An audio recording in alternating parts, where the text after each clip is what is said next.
l'Observatoire Santé ProBTP présente Quoi de neuf santé, animé par Flavie Flamand. Bonjour à tous et bienvenue dans ce nouvel épisode de Quoi de neuf santé. Aujourd'hui, on va parler d'un très beau sujet, c'est la grossesse. 9 mois d'attente, d'incertitude, 9 mois d'espoir, mais également de questions.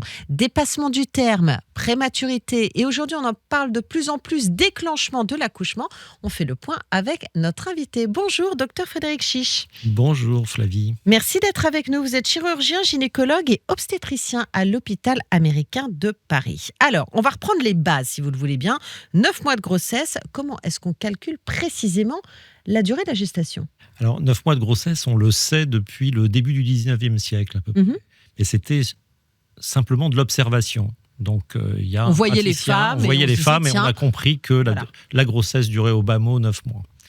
Et puis, depuis qu'on dispose de l'échographie, donc on peut mesurer l'embryon au tout début de la grossesse. Depuis le développement, on sait que c'est 280 jours à peu près, avec des variables, avec un intervalle entre ce qu'on définit par prématurité et puis la borne haute qu'on définit par postmaturité. À partir de quand est-ce qu'on peut dire qu'un bébé est prématuré ?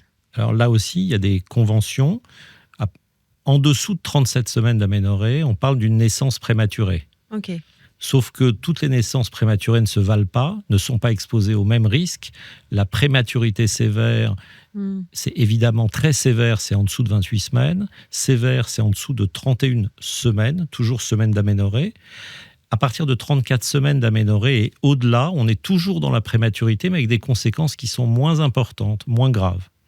Quelles sont les causes principales de la prématurité ? Alors, les causes, elles peuvent être infectieuses. D'abord, il y a des causes qui sont structurelles. Il faut distinguer absolument ce qu'on appelle la prématurité spontanée, c'est-à-dire la prématurité qu'on va observer, de la prématurité qu'on va induire, nous. Parce qu'on va considérer que l'enfant est en milieu hostile et que pour protéger la mère ou protéger l'enfant, il vaut mieux que cet enfant naisse prématurément. C'est l'exemple type, c'est l'hypertension artérielle induite par la grossesse. Oui. Où là, pour protéger la mère ou pour protéger l'enfant, on va induire l'accouchement avant ces 37 semaines. Quelles sont les conséquences de la prématurité sur l'évolution de la santé d'un enfant ? Les conséquences, elles sont liées au fait que la plupart des organes sont donc immatures. Oui. Un bébé qui est très prématuré, ça veut dire, donc vous nous l'avez dit, qu'il y a des organes immatures. Ça veut dire que lorsqu'il naît et qu'il est accompagné par la médecine, on aide à l'évolution, à la maturité de ces organes. C'est comme un fruit qui, pardon de le dire comme ça, mais qui mûrit finalement dans des conditions qui ne sont pas celles... C'est exactement ça. C'est-à-dire qu'en fait, un enfant qui naît prématurément, les organes, ils sont déjà formés. Ils sont déjà, même à 26 semaines. Finalement, viennent c'est les fonctions qu'on vient assister. Ok, ça c'est la prématurité, mais parfois aussi le terme est dépassé. Et ça c'est une inquiétude pour les parents de se dire ça y est, on a passé les 9 mois et les jours passent et mon bébé n'arrive pas. Alors c'est une inquiétude parce qu'on sait qu'il y a plus d'accidents qui peuvent survenir lorsqu'on dépasse le terme. Okay. Tout simplement parce qu'en fait, le placenta est un organe dont on pourrait dire qu'il a une obsolescence programmée, c'est-à-dire qu'un vieillissement qui va faire que les échanges entre la mère et le bébé seront moins efficaces. Mais il va y avoir un passage d'oxygène et de nutriments entre la mère et le bébé. C'est magique. C'est magique. C'est un organe absolument magique, le placenta. Magique, mais en revanche, ça a une durée de vie... Mais c'est un organe qui peut, dont la pathologie peut entraîner des conséquences importantes sur le bébé. Donc en fait, dépasser le terme, c'est dépasser aussi la date limite d'existence du placenta. C'est ça que ou en tout cas d'un fonctionnement normal du placenta. Ouais. D'accord. Et ça c'est un risque pour le bébé ? C'est un risque pour le bébé parce que le placenta peut moins bien marcher.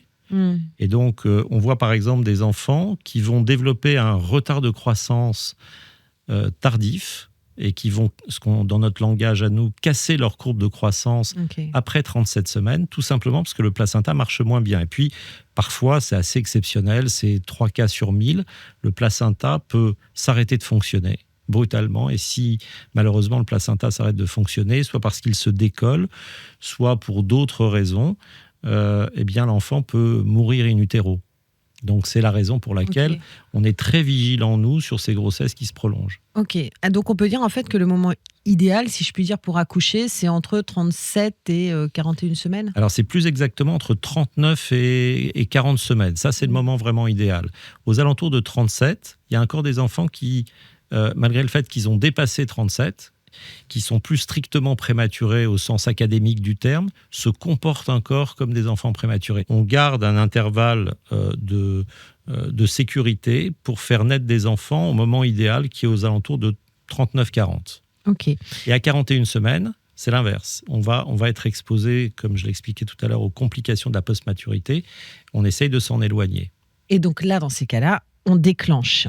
Avant 37 semaines, c'est toujours pour une raison médicale. Il n'y a pas d'indication à un déclenchement, on va dire, de principe ou de confort avant 39 semaines d'aménorrhée. On fait de plus en plus de déclenchements aux alentours de 38 semaines, par exemple, entre 38 et 39 semaines, parce qu'il y a des études qui ont montré que sur les bébés supposés être gros, trop gros, eh bien, en les déclenchant entre 38 et 39, on a moins de complications mécaniques de l'accouchement. Ok. Voilà. Et inversement, ou en tout cas, si on pousse le raisonnement, on déclenche quasiment systématiquement dans les quelques jours qui suivent 41, pour ne pas laisser la grossesse aller vers 42 semaines. Comment ça se passe un déclenchement? Comment est-ce qu'on déclenche un accouchement, une naissance? En essayant de reproduire la nature, en fait. En essayant de reproduire la nature. Un accouchement, il se passe bien quand le col est mature et quand surviennent des contractions utérines qui vont être régulières. Et après, on a 3 principaux leviers qui sont la péridurale, la rupture des membranes et l'ocytocine. Et en combinant ces 3-là, on fait rentrer les patientes en travail.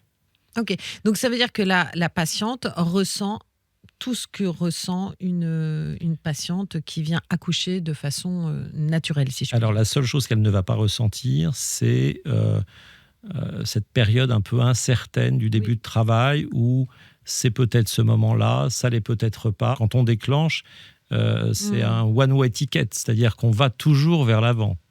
Un travail spontané, il y a une phase, une espèce de valse hésitante comme ça, et qui fait partie de la poésie de l'accouchement. C'est-à-dire qu'on va à la maternité, on rencontre la sage-femme qui dit non, c'est pas encore ça, allez faire un petit tour, on rentre à la maison, on repart. On revient 2 heures après en se disant cette fois-ci c'est sûrement la bonne. Voilà. Effectivement, cette séquence-là, elle disparaît dans le déclenchement, puisqu'on est dans une procédure qui est médicalement assistée et il n'y a plus de valse hésitante. Bon, alors, il y a des déclenchements qui sont différents. Le déclenchement pour des raisons médicales, la question ne se pose pas. Il faut porter assistance au bébé, à la mère, et donc on déclenche. Est-ce que malgré tout, ça a des conséquences sur la maman ou sur l'enfant? Alors, tout dépend du terme. Tout dépend en fait de la pathologie et du terme. Ok.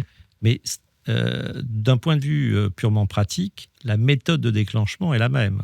Que la raison soit médicale ou qu'elle ne soit pas médicale. Le but n'est pas le même. Enfin, on va parler aussi du déclenchement de confort, mais ça, c'est encore autre chose. Alors, le but n'est pas le même. Le but, c'est d'abréger la grossesse. C'est de considérer que la grossesse est devenue une situation à risque pour la mère ou hostile pour le bébé. Mais dans ces cas-là, il vaut mieux déclencher. Il vaut mieux déclencher. D'accord. C'est ça. Alors, maintenant, on déclenche dans le but de réduire ce que nous, on appelle la morbidité, c'est-à-dire le risque de complications, et de réduire aussi le risque de mortalité. Bien sûr. Donc, moi, je connais des femmes qui ont provoqué leur accouchement, ont demandé à ce qu'on déclenche leur accouchement parce que ça les arrangeait d'accoucher à une date précise, parce que parfois elles avaient des impératifs professionnels, parce que voilà. Et là, on est dans une démarche qui est complètement différente. Il y a encore d'autres indications en dehors de l'indication médicale pour discuter d'un éventuel déclenchement.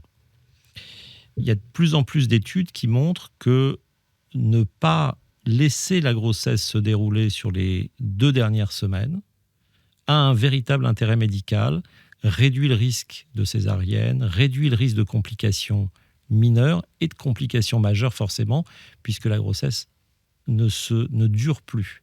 Au-delà de 39 semaines, on peut considérer que chaque jour qui dure est un jour à risque de complications. Et donc si on interrompt la grossesse, on interrompt l'exposition au risque. C'est un regard qui est assez inédit que vous posez, je trouve, sur le déclenchement, parce qu'on pourrait se dire que la nature, en général, fait les choses au mieux, ou que c'est le cycle qu'un enfant naît quand il est prêt. Ce que vous êtes en train de nous dire, c'est que c'est pas forcément l'enfant qui décide d'une certaine façon de sa naissance. Alors, si on laisse faire la nature, on observe un certain nombre de complications. Donc, D'accord. effectivement, souvent en consultation, je suis obligé d'expliquer aux patientes et à leurs conjoints que, de manière contre-intuitive, la nature ne fait pas toujours bien les choses. Et que notre rôle à nous, justement, c'est d'intervenir pour que le résultat soit encore meilleur. D'aucune manière, on doit leur imposer. Mais que ce soit sur le versant du déclenchement d'indication médicale ou le déclenchement, on va dire, de convenance, eh bien, ce déclenchement, il doit d'abord être expliqué, il doit être consenti et il doit être accompagné. Il ne s'agit pas pour les femmes de le subir, en fait. C'est fou ce que vous me dites, docteur Chiche, parce que moi, par exemple, on m'a jamais parlé de ça quand j'étais enceinte. Aujourd'hui, c'est une proposition qu'on fait aux futures mamans ? Alors aujourd'hui, depuis 2018 très exactement, première publication sur l'intérêt du déclenchement sur une population de patientes à bas risque qui était enceinte pour la première fois et qui a montré l'effet positif du déclenchement. Donc aujourd'hui, en fait, dans la pratique, soit le déclenchement s'impose, on l'explique, et on explique pourquoi il s'impose, soit il ne s'impose pas, mais on ne doit pas l'imposer, mais le proposer, expliquer pourquoi on le propose, et laisser les patientes les accompagner dans la décision. Mais aujourd'hui, on peut considérer qu'il est normal de proposer à une patiente d'être déclenchée à 39 semaines.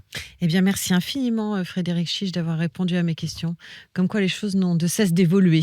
Merci à vous tous également d'avoir suivi cet épisode de Quoi de Neuf Santé, un podcast RTL en partenariat avec l'Observatoire Santé Pro BTP. Vous pouvez retrouver cet épisode ainsi que tous les précédents sur observatoire santé pro btp.com, rtl.fr et sur M6+. Ciao.